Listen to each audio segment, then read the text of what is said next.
નમસ્કાર.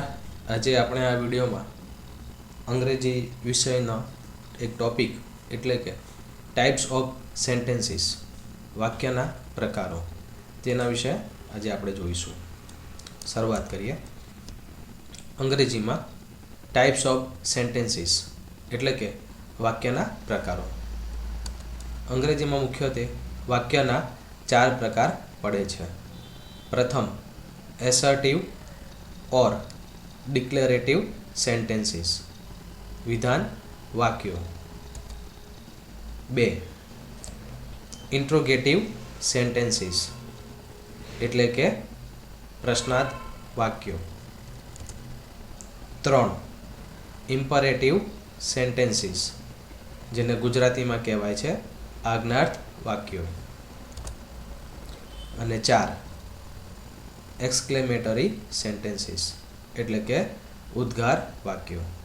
હવે આ જે 4 પ્રકાર પડે છે તેને આપણે વિગતે ઉદાહરણ સહિત સમજીએ. પ્રથમ આવે છે એસર્ટિવ સેન્ટેન્સીસ, જેને અમુક બુકમાં ડિક્લેરેટિવ સેન્ટેન્સીસ પણ કહેવામાં આવે છે, જેને આપણે ગુજરાતીમાં કહીશું વિધાન વાક્યો. ખાસ કરીને એસર્ટિવ અથવા ડિક્લેરેટિવ સેન્ટેન્સીસમાં વાક્યના અંતે પૂર્ણ વિરામ એટલે કે ટપકું પૂર્ણ વિરામ આવે છે. ધારી લો કે આ વાક્ય છે ગુજરાતીમાં, વાક્યના અંતે પૂર્ણ વિરામ આવે છે, તો એમાં જે પાછળ દેખાય છે ટપકું પૂર્ણ વિરામ, તો જો વાક્યના અંતે પૂર્ણ વિરામ આવતું હોય તો અંગ્રેજીમાં તેવા તમામ વાક્યોને એસર્ટિવ અથવા તો ડિક્લેરેટિવ સેન્ટેન્સીસ આપણે કહી શકીએ છીએ. ઉદાહરણ તરીકે આપણે જોઈએ તો પ્રથમ, we should respect our parents. આપણે આપણા પેરેન્ટ્સની એટલે કે માતા પિતાની રિસ્પેક્ટ કરવી જોઈએ. આપણને આ વાક્ય આપ્યું છે અને વાક્યની પૂર્ણાવૃત્તિ અથવા તો વાક્ય જે છે એ પૂર્ણ વિરામ, વાક્યના અંતે પૂર્ણ વિરામ આવે છે, જેથી આવા વાક્યને આપણે એસર્ટિવ અથવા તો ડિક્લેરેટિવ સેન્ટેન્સીસ કહીશું. ખાસ આના ઉપર ધ્યાન આપવાનું છે, પૂર્ણ વિરામ. અને આવા વાક્યમાં વિધાન આપવામાં આવ્યું હોય છે. બીજું ઉદાહરણ જોઈએ તો હી ઇઝ અવર ટીચર, તે અમારા શિક્ષક છે. વાક્યના અંતે પૂર્ણ વિરામ આવે છે અને વાક્ય વિધાન છે, જેમાં કોઈ પ્રકારનો પ્રશ્ન નથી કે ઉદ્ગાર નથી, એટલે તેને એસર્ટિવ અથવા તો ડિક્લેરેટિવ સેન્ટેન્સ કહેવામાં આવે છે. ઉદાહરણ નંબર 3, I do not like coffee. આ આમ તો નેગેટિવ વાક્ય છે, પણ વાક્યના અંતે પૂર્ણ વિરામ છે, એટલે આપણે એને એસર્ટિવ અથવા તો ડિક્લેરેટિવ સેન્ટેન્સીસ કહી શકીએ, વિધાન વાક્ય કહી શકીએ. મને ચા ફાવતી નથી અથવા તો ગમતી નથી, પૂર્ણ વિરામ. ત્યારબાદ 4, આઈ ડુ નોટ નો હિમ. હું તેને જાણતો નથી, પાછળ પૂર્ણ વિરામ છે, એટલે કે એસર્ટિવ ડિક્લેરેટિવ સેન્ટેન્સ આપણે આને કહીએ છીએ. અને છેલ્લું ઉદાહરણ, ઇટ રેઇન્ડ હેવીલી યસ્ટરડે. ગઈકાલે ખૂબ જ વરસાદ પડ્યો અથવા તો પડ્યો હતો. વાક્યના અંતે આવે છે પૂર્ણ વિરામ. તો અહીં આપણને 5 જે ઉદાહરણ આપ્યા છે એ એસર્ટિવ અથવા તો ડિક્લેરેટિવ સેન્ટેન્સીસના ઉદાહરણ છે. તો વાક્યનો આ પ્રથમ પ્રકાર પતે છે. ત્યારબાદ ઇન્ટ્રોગેટિવ સેન્ટેન્સીસ. ઇન્ટ્રોગેટિવ સેન્ટેન્સીસને અંગ્રેજીમાં આપણે પ્રશ્નાર્થ વાક્યો કહીએ છીએ. ખાસ કરીને આવા સેન્ટેન્સીસમાં અથવા તો વાક્યમાં પ્રશ્ન પૂછવામાં આવ્યો હોય છે અને જે તે વાક્યના અંતે આવી એટલે કે પ્રશ્નાર્થ ચિહ્નની નિશાની હોય છે. તો જે વાક્યના પાછળ અંતે જો પ્રશ્નાર્થ ચિહ્નની નિશાની આવતી હોય તો તેવા વાક્યને આપણે ઇન્ટ્રોગેટિવ સેન્ટેન્સ કહીશું, એટલે કે પ્રશ્નાર્થ વાક્યો. ઉદાહરણ જોઈએ તો વોટ ઇઝ યોર નેમ.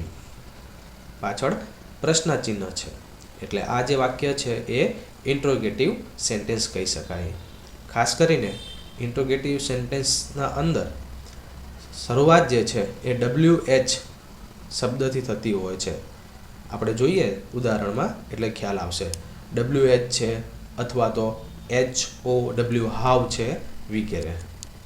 ઉદાહરણ 2, when will you come back, તમે પાછા ક્યારે આવશો? એટલે જે પ્રશ્ન આપ્યો છે અથવા તો જે આપણને સ્ટેટમેન્ટ છે, સેન્ટેન્સ છે, તેના અંતમાં શું આવે છે? પ્રશ્નાચિહ્ન આવે છે. અને વાક્યની શરૂઆત છે એ WH થી થાય છે. WH એટલે વોટ હોઈ શકે, વેન હોઈ શકે, વેર હોઈ શકે, WHOM whom હોઈ શકે વગેરે હોઈ શકે. When will you come back. ત્રીજું વાક્ય જોઈએ તો હુઝ. હુઝ એટલે કોનું? WHOAC. વાક્યની શરૂઆત છે હુઝથી થાય છે અને પ્રથમ બે અક્ષર છે WH છે. હુઝ ડોગ વેર બાર્કિંગ ઓલ નાઇટ.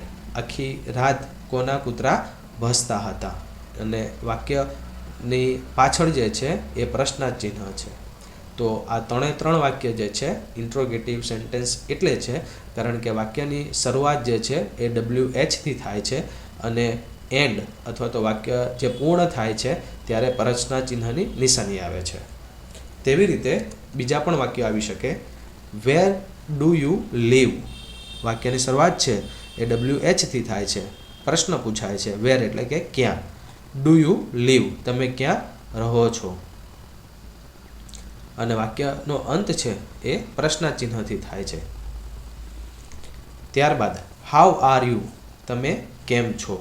એટલે વાક્યની શરૂઆત WH થી થતી હોય અથવા હાવથી થતી હોય તો આ તમામ પ્રકારના વાક્યોને આપણે ઇન્ટ્રોગેટિવ સેન્ટેન્સીસ કહી શકીએ.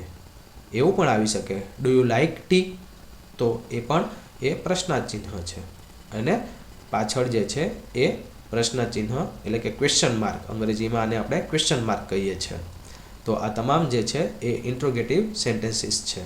ડુ યુ નો હર.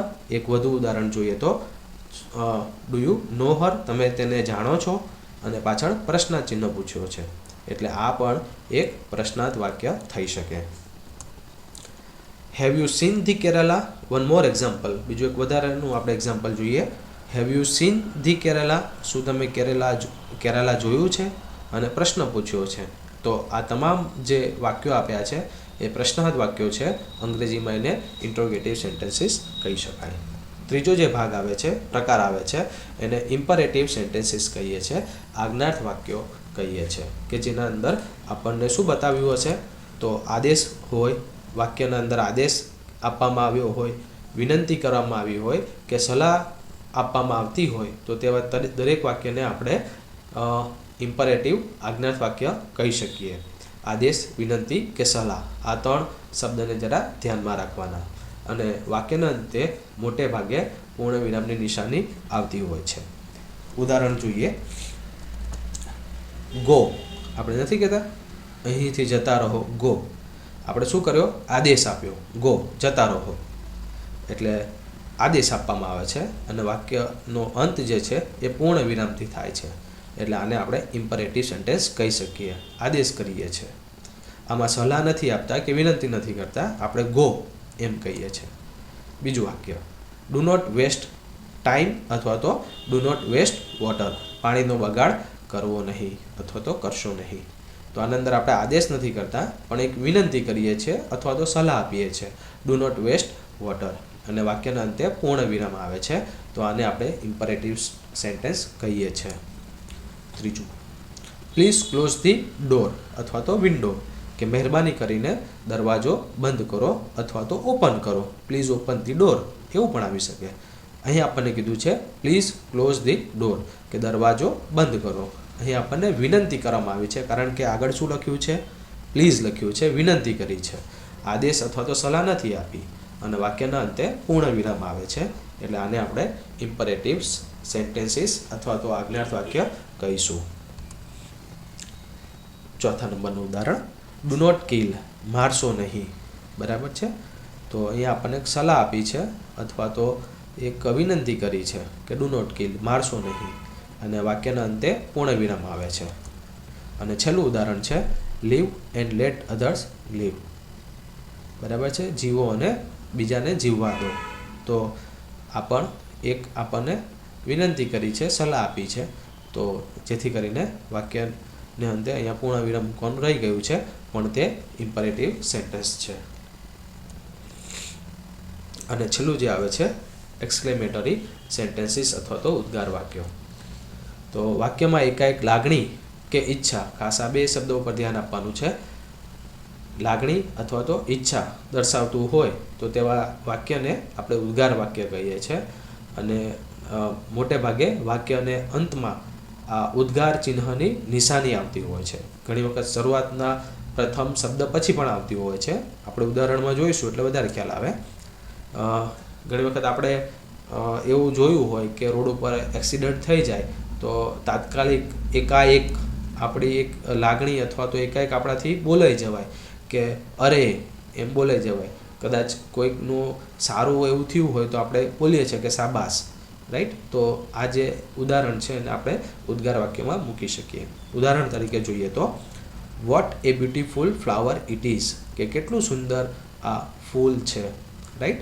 અને પાછળ જે છે એ ઉદ્ગાર ચિહ્ન મૂક્યું છે, એટલે કે એક આપણી એને કહી શકીએ ઉદ્ગાર ચિહ્ન છે. What a beautiful flower it is, કે કેટલું સુંદર છે, એક લાગણી છે એક અથવા તો ઈચ્છા છે.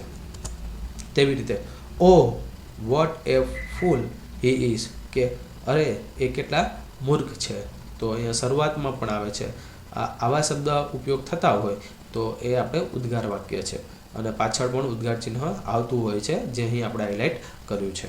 ત્રીજું ઉદાહરણ, how beautiful the rainbow is, કે રેઇનબો છે એ કેટલું સુંદર છે, બરાબર છે. એટલે હાવ શબ્દથી પણ શરૂઆત થતી હોય તો એને ઉદ્ગાર વાક્ય આપણે મૂકી શકીએ, રાઈટ. તેવી રીતે વાવ વોટ એ સાઇટ, કે ઘણી વખત આપણે કહીએ કે વાવ કેટલું સુંદર છે, એમ નથી કહેતા.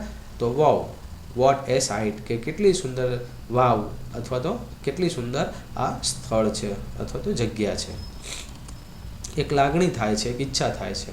હા all the questions are easy, ઘણી વખત પેપર આપવા બેઠા હોય અને પેપર બહુ સરળ આવી જાય તો એ આપણે કહે અરે વાહ કેટલું સરસ પેપર છે.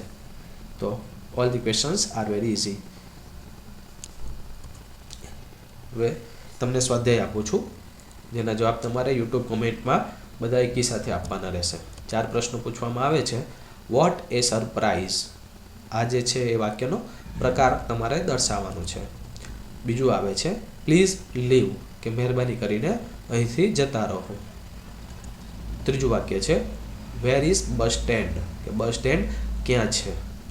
અને ચોથો આવે છે I like this YouTube channel. તો આ 4 જે વાક્યો છે તેના જવાબ તમારે યુટ્યુબ ચેનલ અથવા તો અમારી જે યુટ્યુબ ચેનલ છે એના કોમેન્ટ ભાગમાં આપવાના રહે છે. ઉપરના પ્રશ્નોના જવાબ આ યુટ્યુબ ચેનલની કોમેન્ટ સેક્શનમાં એકી સાથે આપવાના રહેશે. તારીખ 21/7/2016 સુધીમાં અમારી પાસે લગભગ 65 કે તેથી વધુ વિડીયોનું લિસ્ટ છે. તો આવનારી સરકારી પરીક્ષાની ભરતી માટે તમને આ મદદરૂપ થઈ શકે તે માટે. આ સિવાય અમે અહીં બતાવેલ તમામ પરીક્ષાના વિડીયો ટ્યુટોરિયલ્સ મટીરિયલ અમે મૂકીએ છીએ. જો આપને આ વિડીયો પસંદ પડ્યો હોય તો જરૂરથી એક શેર, એક લાઇક કરવા વિનંતી. તે સિવાય બિન સચિવાલય, કોન્સ્ટેબલ, નાયબ મામલતદાર, DYSO તેમજ આવનારી પોસ્ટ પરીક્ષાના તમામ વિડીયો મટીરિયલ મેળવવા માટે જરૂરથી અમારી આ યુટ્યુબ ચેનલમાં સબસ્ક્રાઈબ કરવા વિનંતી છે. તેવી જ રીતે જો આપને કોઈ મટીરિયલ અથવા તો કોઈ ફ્રી મટીરિયલ્સ મેળવવા માગતા હોય તો આપ અમને મેલ કરી શકો છો. મેલ ID નોંધી લેવા વિનંતી. મેલ ID છે icangetjob@gmail.com. ધન્યવાદ.